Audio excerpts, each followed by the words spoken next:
അസ്സലാമു അലൈക്കും. അപ്പോൾ നമുക്കൊരു ഷേക്ക് ഉണ്ടാക്കിയാലോ. ഇവിടെ എൻ്റെ സ്ട്രോബെറിയും കുറച്ച് ബ്ലൂബെറി ഉണ്ട്. രണ്ടും വെച്ചിട്ട് നമുക്കൊരു ബെറി ഷേക്ക് ഉണ്ടാക്കാം. അതായത് ഫ്രോസൺ മിൽക്ക് ഹാഫ് എടുക്കുക, അതിലേക്ക് ആവശ്യത്തിന് പഞ്ചസാര ആഡ് ചെയ്ത് കൊടുക്കാം, അതിലേക്ക് വാനില ഐസ്ക്രീമും കൂടി ആഡ് ചെയ്യുക. എന്നിട്ട് എൻ്റെ അടുത്തുള്ള ബ്ലൂബെറി എന്ന് പറഞ്ഞു കഴിഞ്ഞാൽ നമ്മളെ ഡ്രൈഡ് ബ്ലൂബെറിയാണ്, നമ്മൾ അത് ആഡ് ചെയ്ത് കൊടുക്കുക. കുറച്ച് കാഷ്യൂം ചേർത്ത് കൊടുക്കുക. നിങ്ങൾക്ക് ബ്ലൂബെറി വേണമെങ്കിൽ നിങ്ങൾക്കൊന്ന് സോക്ക് ചെയ്തിട്ട് ആഡ് ചെയ്യാം.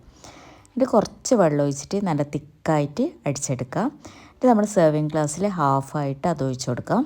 പിന്നെ ബാക്കി ഹാഫ് ഫ്രോസൺ മിൽക്ക് ചേർത്ത് കൊടുക്കുക. അതിലേക്ക് നമ്മൾ സ്ട്രോബെറി 2-3 സ്ട്രോബെറി കട്ട് ചെയ്തിട്ട് ആഡ് ചെയ്ത് കൊടുക്കുക. അതുപോലെ കാഷ്യൂം വാനില ഐസ്ക്രീമും ആവശ്യത്തിന് ഷുഗറും കൂടി ചേർത്തിട്ട് കുറച്ച് വെള്ളം ഒഴിച്ചിട്ട് നല്ല തിക്കായിട്ട് അടിച്ചെടുക്കാം.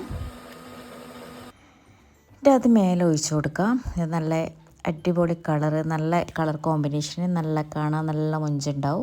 നിങ്ങൾ കുറച്ച് വാനില ഐസ്ക്രീം മേലെ ഇട്ട് കൊടുക്കുക. അതിന് മേലെ ഞാൻ പിസ്ത കട്ട് ചെയ്തിട്ടുണ്ട്, സ്ട്രോബെറിയും വെച്ചിട്ട് ഡെക്കറേറ്റ് ചെയ്തിട്ടുണ്ട്. നിങ്ങൾക്ക് ഇഷ്ടമുള്ള പോലെ ഡെക്കറേറ്റ് ചെയ്യാം. മൊഞ്ച് മാത്രമല്ല കേട്ടോ, കുടിക്കാൻ നല്ല ടേസ്റ്റുമാണ്. നിങ്ങൾക്ക് ഇഷ്ടമുള്ള ബെറി വെച്ചിട്ട് ചെയ്യാം. അപ്പോൾ നിങ്ങൾ മസ്റ്റായിട്ടൊന്ന് ഇത് ട്രൈ ചെയ്ത് നോക്ക്. ഇതുപോലുള്ള വീഡിയോയ്ക്ക് വേണ്ടി നഫീസ് കിച്ചൺ ഫോളോ ചെയ്യുക. ബായ്.